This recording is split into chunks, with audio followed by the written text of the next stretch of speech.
प्रभु परमेश्वर को हम धन्यवाद देंगे आज की सुबह के लिए जो परमेश्वर ने हमें दी है कि हम परमेश्वर की महिमा कर सके, उसके नाम को हम धन्य कह सकें। आज फिर से इस डिवोशन में आप सभी का स्वागत है। हम अपने मनों को तैयार करें और प्रभु परमेश्वर से आशीष मांगे ताकि प्रभु की उत्तम आशीष हमारे जीवन में बनी रहे और आज की सुबह हम सब के लिए उत्तम आशीष की सुबह बन सके। हम दुआ करेंगे, अपनी आंखों को बंद करें और प्रभु की सामर्थ को लें। प्रेमी और दयावान परमेश्वर, हम आपकी स्तुति करते हैं, हम आपके नाम को धन्य कहते हैं प्रभु आज की सुंदर सुबह के लिए जो आपने हमारे जीवन में दिया। हम आपकी स्तुति, आपकी प्रशंसा करते हैं, आपके नाम को सराहते हैं प्रभु कि आपने अद्भुत काम हमारे जीवन में किया, रात्रि का मीठा विश्राम दिया, आज की सुंदर सुबह दी प्रभु, उसके लिए धन्यवाद देते हैं। हम प्रार्थना करते हैं आज के इस डिवोशन पर आपकी आशीष हो। जब पिता परमेश्वर हम आपके वचन का अध्ययन कर रहे हैं, हमारे भाई बहनों को उत्तम आशीष से भरपूर कर इस वचन के द्वारा प्रभु जी नई ताजगी, नई सामर्थ, नई शक्ति दे। आपकी आत्मा के द्वारा मैं समझा प्रभु जी, आप प्रभु जी अपने वचन को दे, मुझे अपने खून में छुपा अपनी उपस्थिति का एहसास दे। मेरी नहीं परंतु परमेश्वर आपकी महिमा हो और आपका नाम ऊंचा किया जाए और ये सेवकाई जो आपने दी उसको आपकी महिमा के लिए पूरा कर सके। हम धन्यवाद देते हैं, आपकी स्तुति करते हैं। हमारे प्रदेश राजस्थान के लिए, यहाँ के मुख्यमंत्री अशोक गहलोत जी के लिए धन्यवाद, आपकी स्तुति करते हैं। चाहते हैं आपका हाथ इन पर बना रहे, आपकी करुणा साथ रहे, हर परेशानी, कठिनाई, दुख, मुसीबत से बचाएं और धन्यवादित है प्रभु कि आपने सहायता की है। और फिर से प्रभु जी आपने सभी को एक किया, हम धन्यवाद देते हैं। हमारे प्रदेश, हमारे देश पर भी आपकी आशीष हो। हमारे प्रधानमंत्री नरेंद्र मोदी जी के लिए प्रार्थना करते, उनको भी संभाल, बुद्धि, ज्ञान से परिपूर्ण कर, आपका हाथ उनके साथ भी बना रहे प्रभु। हम बड़े आदर के साथ हमारे पूरे देश को आपके हाथ में सौंपते हैं। कोरोना की महामारी से आप बचाएं और पिता परमेश्वर देश आगे बढ़े, भाईचारा बढ़े, एक दूसरे के साथ हम मिलकर आपकी महिमा कर सके। आज के पूरे समय को आपके हाथों में सौंपते हैं। इस डिवोशन पर आपकी आशीष चाहते हुए इस प्रार्थना को अपने प्रभु, अपने उद्धारकर्ता यीशु मसीह के नाम से मांगते हैं, आमीन।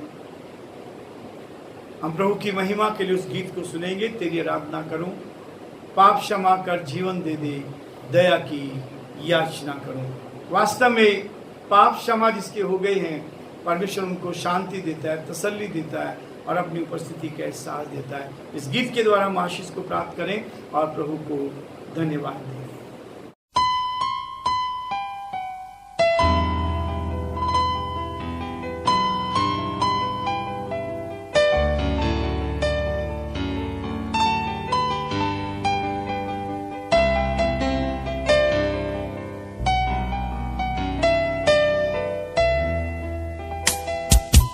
तेरी आराधना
स्तुति हो कि परमेश्वर ने हमारे मनों को तैयार किया है ताकि हम अपने उस प्रभु परमेश्वर के उस वचन को लेकर आज के उस डिवोशन में हम परमेश्वर के उस वचन को लेकर आगे बढ़े और प्रभु की महिमा करें।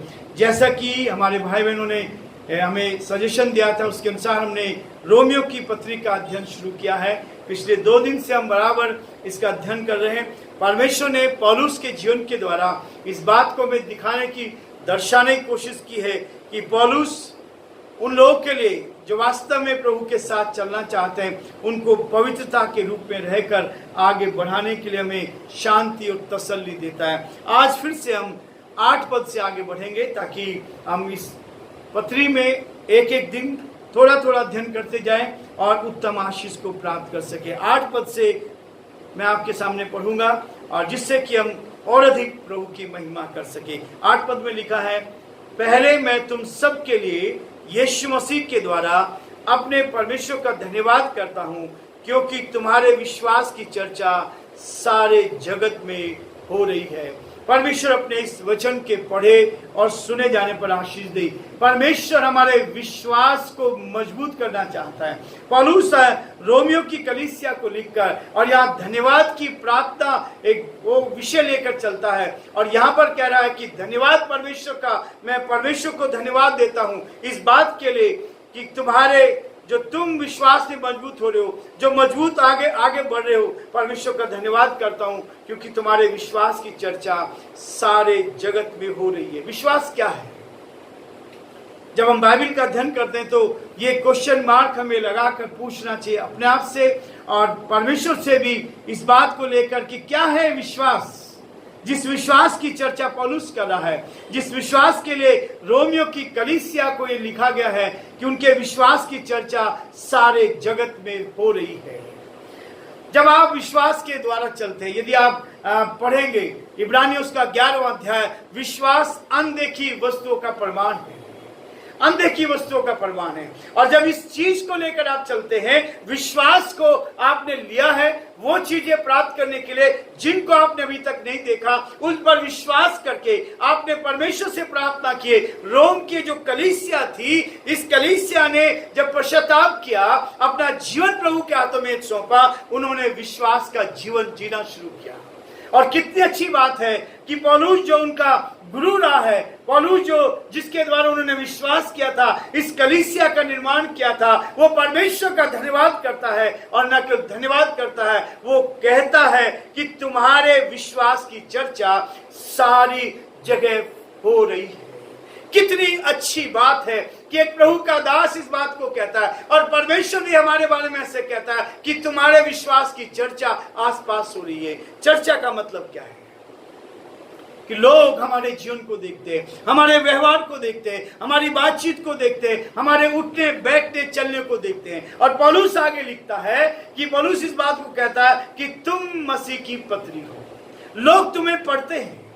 आज का दिन जो प्रभु ने हमें दिया है, आज के दिन में मैं क्या करूंगा, आप क्या करेंगे, जब आप करते हैं तो लोग देखते हैं। जिनके बीच में आप रहते हो, जिनके बीच में आप जीवन जी रहे हो, तो लोग आपके जीवन को देखते हैं, आपके विश्वास को देखते हैं कि किस रूप से आपका जीवन है। समस्याओं में, परेशानी में, कठिनाई में आपका विश्वास स्थिर है या डामाडोल है।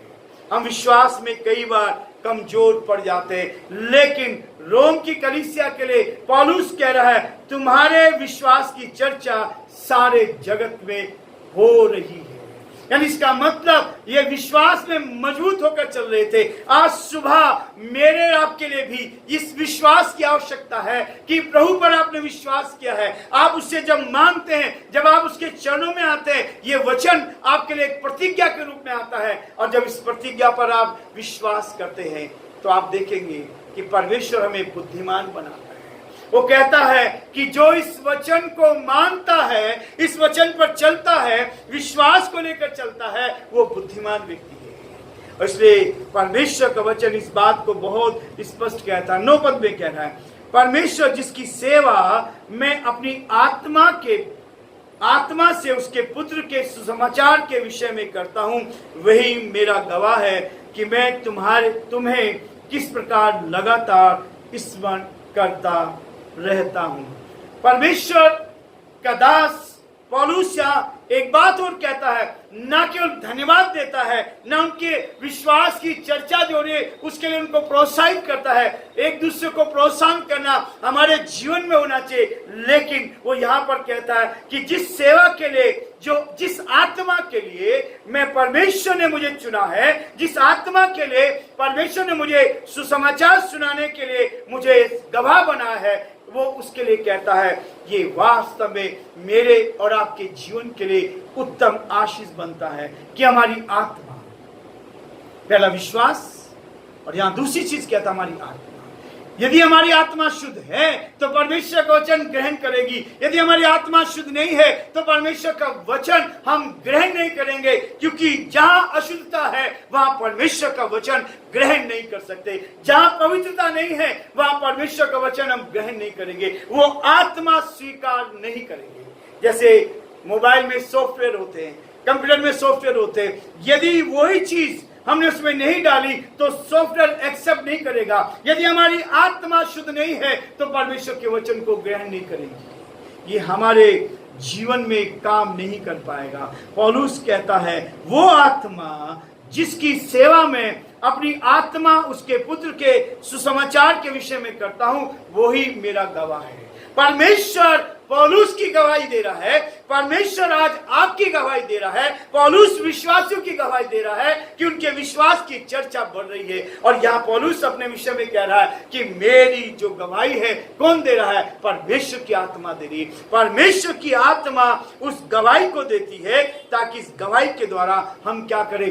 जीवन में और अधिक मजबूत होते चले जाए, क्योंकि जितना आपका आत्मिक जीवन मजबूत होगा उतना ही सांसारिक रीति से भी परमेश्वर आपको बढ़ाता जाएगा। आत्मिक जीवन मजबूत, सांसारिक जीवन भी मजबूत, आत्मिक जीवन कमजोर तो सांसारिक जीवन भी कमजोर होगा। ये वास्तविकता है। मैं तुम्हें किस प्रकार लगातार स्मरण करता हूं, ये गवाही कौन दे रहा है? ईमानदारी से, सच्चाई के साथ एक एक दिन कलीसिया के लोगों के लिए, एक एक दिन प्रभु के लोगों के लिए प्रार्थना करना, एक एक दिन अपनी कलीसिया को उठाना, उन भाई बहनों के लिए जिनके साथ आप जुड़े रहे हैं उनके लिए प्रार्थना करना, ये हमारा कर्तव्य है। जैसे पौलुस कह रहा है वैसे ही हमें अपनी कलीसिया के लिए, अपने भाई बहनों के लिए बराबर लगातार प्रार्थना करनी है और उनके लिए गवाही देने के लिए परमेश्वर तैयार रहता है। पौलुस इस बात को कहता 10 पद में कहता है, और नित्य अपनी प्रार्थना में विनती करता हूं। रोज की प्रार्थना परमेश्वर के वचन में आत्मिक जीवन में मजबूत होने के लिए, अपनी आत्मा को मजबूत करने के लिए सबसे पहले परमेश्वर का ये वचन हमारे जीवन में पहला स्थान दे। परमेश्वर के वचन को अपने हृदय में बसने दे, परमेश्वर के वचन को अपने अंदर आने दे, परमेश्वर के वचन को अपने साथ लेकर चले। और दूसरी चीज कहता है प्रार्थना। पौलुस वही काम करता है, रोज प्रार्थना में कहता है नित्य अपनी प्रार्थनाओं में विनती करता हूं कि किसी रीति से अब तुम्हारे पास आने की मेरी यात्रा परमेश्वर की इच्छा से सफल हो जाएगी। जब मैं तुम्हारे पास आया और जो कुछ मैंने वहां सुनाया, उसका मतलब यह है कि मैं रोज प्रार्थना में तुम लोगों को स्मरण करता हूं ताकि तुम विश्वास में मजबूत होकर, आत्मा में मजबूत होकर आगे बढ़ते जाओ और जो मैंने परिश्रम किया है उसकी सफलता को मैं देख पाया। हर इंसान चाहता है कि जो परिश्रम उसने किया है उस परिश्रम का फल उसको मिले। पौलुस की इच्छा थी और आज हमारी भी इच्छा है, जब हम परमेश्वर के वचन को लेकर चलते हैं, जब परमेश्वर के वचन को बांटते हैं, तो हमारी दिल इच्छा रहती है कि लोग इसके द्वारा प्रतिफल को प्राप्त कर सके, आशीष को प्राप्त कर सके और उसकी प्रतिफल पाने की इच्छा भी हम करते हैं। लोग इसके द्वारा आशीष पाते हैं। जब आप हमें संदेश भेजते हैं, जब आप हमें मैसेज देते हैं, जब आप सब्सक्राइब करते हैं, तो हमें इस बात का आश्वासन मिलता है कि जो मेहनत हम कर रहे हैं परमेश्वर उसमें सफलता दे रहा है और परमेश्वर आशीष दे रहा है। आज एक प्रभु के दास से मैं बात कर रहा था, उन्होंने कहा कि मैं जो संदेश शुरू किया था, सुबह संदेश देता हूं, उन्होंने कहा कि मैं कुछ लोगों को नहीं भेजता क्योंकि वो शायद उसको इतना ध्यान नहीं देगा, निराश थे। मैंने उनसे कहा आपने जो ये शुरुआत की थी, मैंने आपका ही सुबह मॉर्निंग का ये डिवोशन मैंने सुना और वहीं से परमेश्वर ने हमें ये प्रेरणा दी उस आत्मा के द्वारा, ताकि हम भी इस कार्य को कर सके। और आज प्रभु को धन्यवाद देता हूँ इस भाई के लिए कि जब मैं गवाही दे रहा था तो वो भाई प्रोत्साहित हुए कि परमेश्वर ने उनके परिश्रम को व्यर्थ जाने नहीं दिया और आज 8,000 से ज्यादा लोग हमारे साथ जुड़े हुए हैं। ये परमेश्वर का धन्यवाद हो कि परमेश्वर रोज ऐसे लोगों को, नए नए लोगों को हमारे साथ जोड़ रहा है, ताकि हम परमेश्वर के संदेश को इस ऑनलाइन दूसरों तक पहुंचा सके और परमेश्वर की महिमा का कारण बन सके। इसलिए पौलुस कहता है कि मैं नित्य प्रार्थना करता हूं, रोज भोजन लेता हूं, रोज पानी जल लेता हूं। उसके बाद प्रार्थना का मतलब है जब आप एक दूसरे के लिए प्रार्थना करते हैं तो परमेश्वर आपकी आत्मा के लिए जल का प्रबंध करता है। परमेश्वर के चरणों में झुकना और किसी रीति से भी ये नहीं हो जाए कि जो परिश्रम मैंने किया उसमें मैं सफल ना हूं, परंतु उस सफलता को देखने के लिए तैयार रहता है। 11 पद कह रहा है, क्योंकि मैं तुमसे मिलने की लालसा करता हूं। एक विश्वासी के साथ मिलने की लालसा होनी चाहिए हमारे अंदर। विश्वासी के साथ जब हम मिलते हैं तो एक नया आनंद आना चाहिए। संसार के लोग जो हमारे रिलेशन में रहते हैं, जो हमारे ब्लड रिलेशन में कई बार काफी दिनों के बाद हम मिलते हैं तो अच्छा लगता है, हम उनके साथ संगति करते हैं। लेकिन उनसे बढ़कर जब एक विश्वासी के साथ मिलता है, एक विश्वासी जब विश्वासी के साथ मिलता है तो उसका आनंद कुछ और होता है। पौलुस कहता है क्योंकि मैं तुमसे मिलने की लालसा करता हूं। अंदर उमंग होनी चाहिए, एक लालसा होनी चाहिए, एक ऐसी इच्छा होनी चाहिए कि मैं विश्वासियों के साथ मिलकर परमेश्वर की संगति में, ताकि एक से बढ़कर 2 होते हैं और जब 2 एक साथ मिलते हैं तो 11 का काम करते हैं।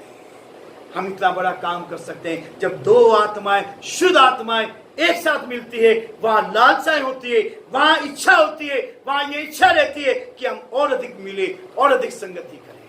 जब मैं विश्वासियों के साथ मिलता हूं तो मुझे बहुत आनंद आता है। घंटों हम परमेश्वर के वचन पर बातचीत करते हैं और उसमें जो आनंद है, उसमें जो खुशी है, वो संसार की बातों में नहीं मिलती है। संसार की बातें तो हम बहुत कर सकते हैं, लेकिन परमेश्वर के वचन में जब हम आते हैं तो उसकी लालसा अंदर होनी चाहिए।